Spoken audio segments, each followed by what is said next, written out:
Okay, my name is Rita Hilton, and we've been in business for over 30 years. So could you just share with us what exactly is the nature of your business? Our company has been shipping fresh produce to markets in the United States, the United Kingdom, and Canada.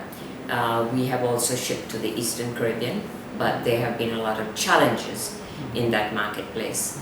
And other marketplaces have shown challenges too, but the one in the Caribbean it's particularly the distance, the cost of freight, the frequency of freight, and the access to the market has been extremely difficult in the Eastern Caribbean. All right. Your trading partners are located in the places you mentioned. Are they? Could you say a little bit more about your trading partners? Our trading partners are mainly wholesale distributors who mainly spread into the diaspora market. We are focused on an ethnic market, but of recent times we are looking to change that, and we are expanding to value-added products. But our main bread and butter is the export of fresh produce.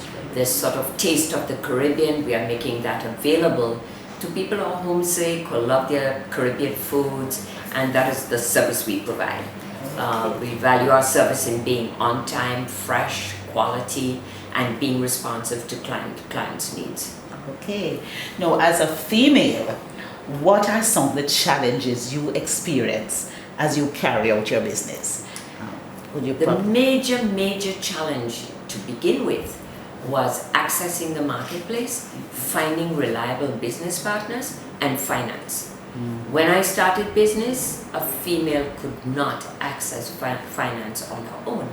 She had to have a male co-sign agreements, but I was very stubborn and very persistent and managed to raise the finance on my own. And so it was, that was a challenge. The other was that there was horrendous amount of paperwork, and that was not only by females but most exporters, trading partners had a mountain of paperwork and locations to be able to access and to get that product to the port. In more recent times, apart from gender, it has been that our experience and our presence in the market has exposed us to criminal elements that want to contaminate our shipments, and that has been a big challenge as well. Sometimes the challenge we face too is being a woman, you're not strong enough to really do the business, and are you serious, and can you perform? But you know, the word of mouth and our presence and our consistency in delivery and honoring agreements in trade have been successful, have made us successful. So we really, we have a strong relationship with farmers. And that is one of my, I think, trademarks, is that I made it my duty to meet with farmers the length and breadth of Jamaica and tell them how serious we are and how we will be there for payments and as long as we get the delivery. Yes. You have in fact listed quite a few challenges there, which if you were to pick out one of those and say that is the major challenge which presents the greatest barrier to trade, could you put your finger on any one of those? I would say still finance. The access to finance for small and medium businesses is extremely difficult. And as a woman, more recently, I was able to raise finance without collateral because of my performance and my experience with a bank, and through a bank at very successful, very low single-digit interest rates. But I would say the access to finance has been a serious challenge, and for women particularly, I think, the strength that you have to demonstrate to show that you have a passion, you have a commitment, and you will honor the trade agreements. Yes. Now, have you sought any help in an effort to overcome any of these challenges, any of the one that you think is the major one, or any other challenges?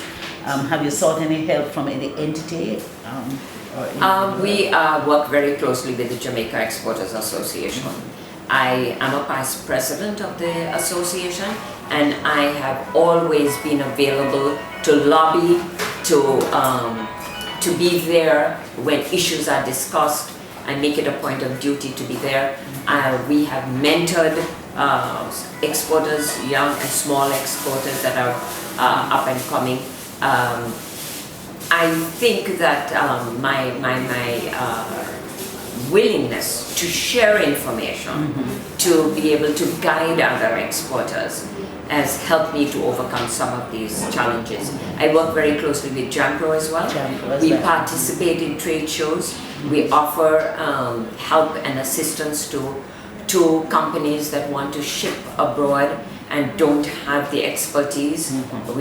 So we have tried to assist other so the networking. Yes, the networking has been very strong. Yes. So we network closely, and I have also been open to learning new methods, new ways, and technology, because technology has changed so much since I started business, and the marketplace is a totally different marketplace now. Do you think that any of these challenges are unique to women-owned businesses?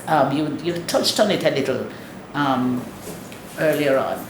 I think what is unique to women running their businesses is the challenge of multitasking. Being able to run the household as a manager, being able to run your business, the conflict in the relationships that can occur, because you have to become dominant, and how you play this relationship between your own partner and your business, the challenge of family life, to know that you are a serious player amongst business moguls that is controlled mainly by males. And you might say, okay, but in the Caribbean there are many females in management positions, but the glass ceiling is there. When it comes to boards, how many females are running boards, are running their own businesses successfully, can say, I am independent, I can call the shots. You know, you're not negotiating from that point of strength where you can have the networking amongst men is very strong. And I think women need to be much stronger with their networking links and their lobbying, and that they have strength. And a lot of women are scared by numbers. But financials give you strength. Mastery of your financials give you strength. And that is what I have learned in boot camp and in business coaching. And at this stage of my life, I'm not too young to learn. Indeed, and that is really a good thing. I think that's where the strength is. And I think that's where women fear, you know, and there's no need to be afraid. There is help, and it's to be able to reach out and access that help. And that is what I think that a lot of women need to do. So in your opinion, what you think can be done, when you have almost said it actually, what can be done to resolve some of the challenges, especially those faced by female business owners? And you just said it, you preempted the question, because perhaps you could just say that. I would say, yes. Be strong, network with women, go with people who are leaders, women in their field. Do not be afraid to ask for questions, for information, and do not be afraid to embrace new technology. That's the only way for you to be prominent in this business. Training and development is a continuous process. As a woman, Mrs. Hilton, what do you think is the major advantage or the major disadvantage of trading either in the Caribbean or from the Caribbean?